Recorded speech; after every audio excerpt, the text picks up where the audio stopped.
when all else fails, we go back to the book.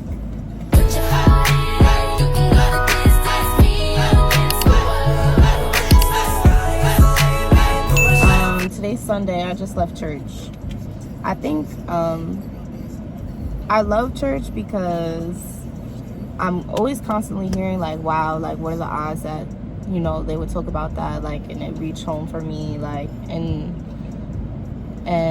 the level of interpretation could lead you in so many different directions. And I just feel like God is so good to be able to use one voice to speak to so many different people. So I appreciate pastors. I appreciate people out there that are continuing to spread the word and, you know, doing their research so they could, you know, come back and, you know, spread gospel. And I feel like that's definitely where I feel this channel is headed towards. And if you realize, like, if you've been with me for a while, and I like keeping my older videos up because it helps show the progression in my own walk of faith, and to be able to have that as a digital footprint is pretty cool in my opinion. So I think what has allowed me to be able to change how I approach a message before posting is my heart, and being able to constantly redirect and attack different unhealthy patterns that I've had, and so on and so forth. And I could genuinely say that if I had just continued to do what I wanted to do, that I wouldn't have been able to get to where I am right now and speak the way I speak right now, and be able to be a voice of reason to people. And I think a big portion of that was me realizing that I had unhealthy patterns that I needed to address. And I think more than acknowledging you have a problem and actually fixing the problem is two separate things. And I just want everybody to understand that you have the power to not give your power away. You have the power to redirect how you react to things, how you see things. You have the power to change your lens, and you have the power to shift perspective, and you have the power to see a cup half full instead of half empty. And I feel like a lot of people don't really realize that. And I understand that to see it half full is not always the easier, if not is like harder to see if you've been fixated on how you've seen it before. So I definitely understand the fact that it's not easy. And these videos go back from over 2 years ago. So this is not an overnight thing for me. And I'm still, like, there's still patterns that I need to address that I'm still constantly working on. And as we go through life, we're going to have a different set of problems that we're going to need to work through and learn from. And the only pattern that has worked for me is when I've acted out of love. The friendships that I have right now, I've been able to practice moving out of love. And I had realized that my definition of love itself was it was a little off. I'm not gonna lie, it was just a little bit off. And I had journaled what my own definition of love was, and then I had went back into the Bible and read about what it says, what God says it is. But I had realized that my vision of love versus his vision of love was two separate things. And once I realized to start acting how he sees love, I've been able to get a better it works out in my favor. Even if I don't think in the moment it doesn't work out in my favor, it always works out in my favor, in his favor. And you just have to get comfortable with it not going exactly your way. Like, to say that things have worked out in my way doesn't mean it worked out in my way. Yeah, right. Matter of fact, it didn't work out in my way. It actually worked out the complete opposite. And you know, you just have to be open-minded.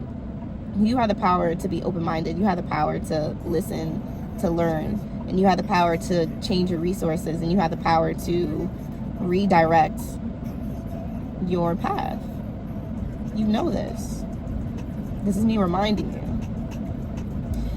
You've known this, but you have the wrong tools. Change your toolbox, and you'll start to see what you could really build. And you'll start to be able to do things that you didn't even know you were able to do if you're able to change your toolbox, for real. If you start working with a different set of tools and realize them rusty junks was not doing nothing for you, you're gonna start to get somewhere. I promise you.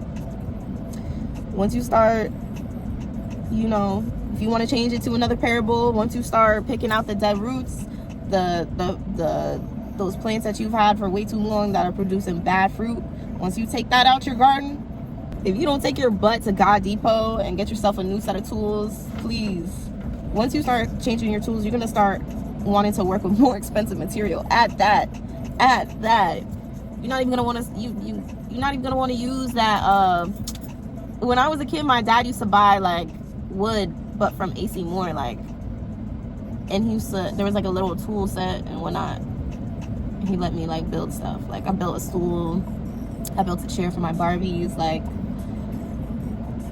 once I got the big girl tools, I was not building no chair Barbie stuff. I was putting the bumper on my car. Like, I was, what did I use my toolbox for? Not too much. I'm not that handy, but feel me, once you change your tools, you're not even gonna want to touch that old wood no more. That cheap, not even cheap, but like that is for the wood that my dad was buying me was for an age group.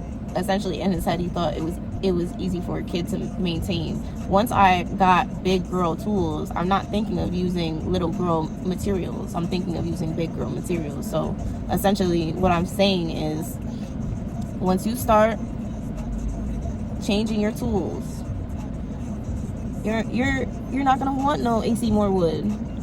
You're gonna take yourself to Home Depot and get some good wood. You're trying to build a house right now. You need stuff in bulk. Like, you need that good wood that lasts through the weather or whatever the heck.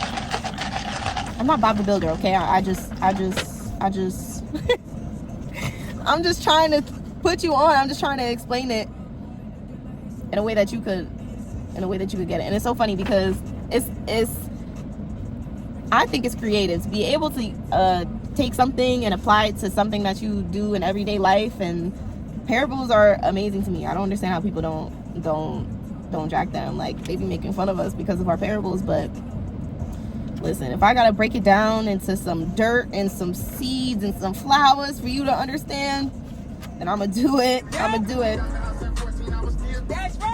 Once I started changing my heart and acted out of love, I started to see the real fruits that God really had in store for me. And essentially, the more it's like every time I learned something that was like, oh my goodness, like, that is so crazy that that's so crazy. He wants us to act out of love, but he says love is God. Are you kidding me? That's so crazy. That's a whole video in itself. Once I started acting out of love, I started acting more like God, because God is love. And then I started seeing real fruit, and then I started to be able to see other people's fruit and actually use discernment to know and avoid a lot of heartbreak, a lot of unnecessary lessons that I could just learn by just reading. Do you understand what I'm saying? Do you? Be honest. Okay. Oh, girl, please. People lose their mind in following the rules because their motives are not out of love. That's another thing. Like, a lot of people do not like religion because of the rules that comes with it, and people don't understand that. This was in the message today, that if somebody was moving out of love, they would not need the rules, because they naturally don't, you know what I'm saying? Like, they naturally don't fall into temptation with these laws that is constricting you. And to them, they don't even see it as a constriction, because it's not even their heart. 8. So instead of losing your mind in religion, lose your mind in faith. Like, really. And that was for me. That was for me. Hold on, wait a minute, hold on. It had gotten to a point where I had realized that feeling that made me realize that, like, you know, a situation isn't for me, or a person isn't for me, or a certain path, a certain business move wasn't for me, was I thought this whole time that it was me. And I had realized after so long it wasn't me.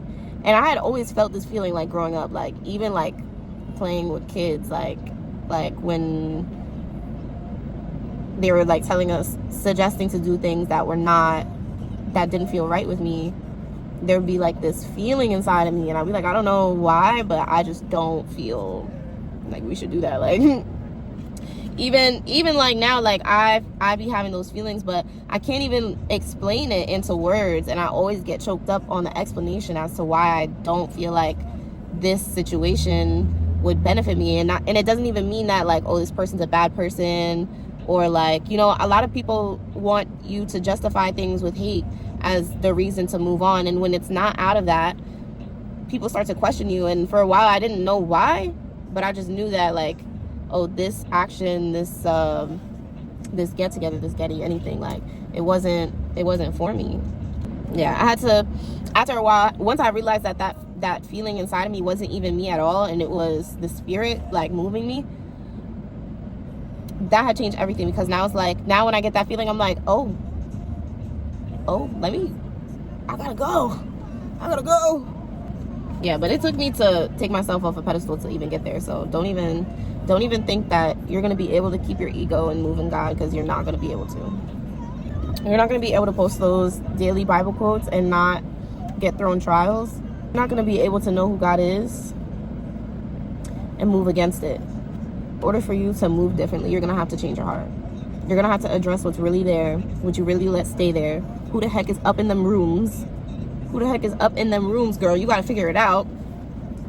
Depression, trauma, abuse, what you got behind them doors. Because you are fully capable of addressing all of those things that reside in your heart. And I promise you, if you're able to just open them doors and reveal it to God, you're not even gonna have to face that by yourself. Whether you need a therapist to get it started, whether you need a push from me to tell you that you can do this, that you can break away from this weight that you've been carrying for so long, and all you got to do is drop it off at God's door. All you got to do is come up, drop that, knock on his door. Hey, I got something for you. And I have to break it down into simple terms like this, because it's not easy, but it's easy. What? Don't fire me, y'all. Don't fire me. I'm just, again, now this is my current, like, oh, I don't know why, but this is my pit feeling about it. Like, it's not easy, but it's easy. I can't explain it more, but once, maybe in a year from now, I'll be able to break that down. Who knows? But right now, that's just my truth.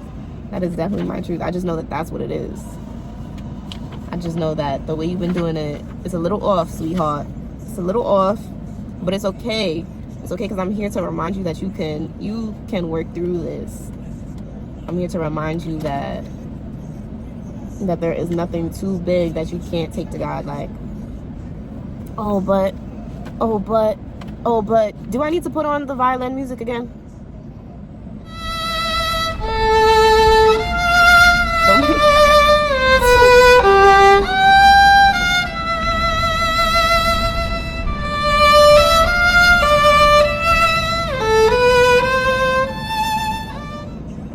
Yep. not even trying, like, do I have to bully you? I shouldn't have to bully you. I wouldn't even want to do that to you, love. I wouldn't even want to do that to you. Feel me? I want to be able to get on here and speak out of love, but sometimes you need a little shake. Sometimes you need a little shake. Get up. Get up. You know that you can. You know that you can. You just know that it's going to be a lot. You ever, like, let your room get so dirty and you're like, oh, like you push it to the next day, like, and then, like, the pile is just getting bigger. Like, you know, your laundry is just getting bigger. Like, you're just adding more clean clothes to your bed. Your mess is just getting bigger the more time you don't come back to it. And again, if I gotta break it down into parables for you, I will. Because God allows us to live the way that we do so he could show us the patterns that lie all throughout his Bible. And not enough people are realizing that he's everywhere. He's literally everywhere, and it's insane. He's in your business, child. He's in your business. But yeah, that was my quick message. I'm not even gonna keep going. I love you guys. Ooh, has it been doing that this whole time? I hope not. Well, I love you guys. I hope you guys are having a beautiful Sunday. I hope you guys have a beautiful week. And I'm praying for everybody that's watching this video that you guys continue to be led by God. You continue to see signs that God is working in you. Even if you're not ready to, you know, really lock in. And, you know, it's the thought. The fact that you're here right now, the fact that you're listening to this video means something. It means that you're here for a reason. It means that you need to hear something. You need to hear something. So if you was asking for a sign, this is a sign. This is your sign. If you've been praying to God for a sign, this is your sign. This is your sign. That you have the power to change your direction, and you have the power to bring it to him, because I promise it'll be a lot easier. Because for a while I was trying to do it without him. I'm like, oh no, you don't need therapy, you don't need religion, you don't need God, you don't, like, you could do. Trust me, I was one of them. Not even that long ago. So it's like, if my testimony won't work for you, somebody else's will. You want it to be yours.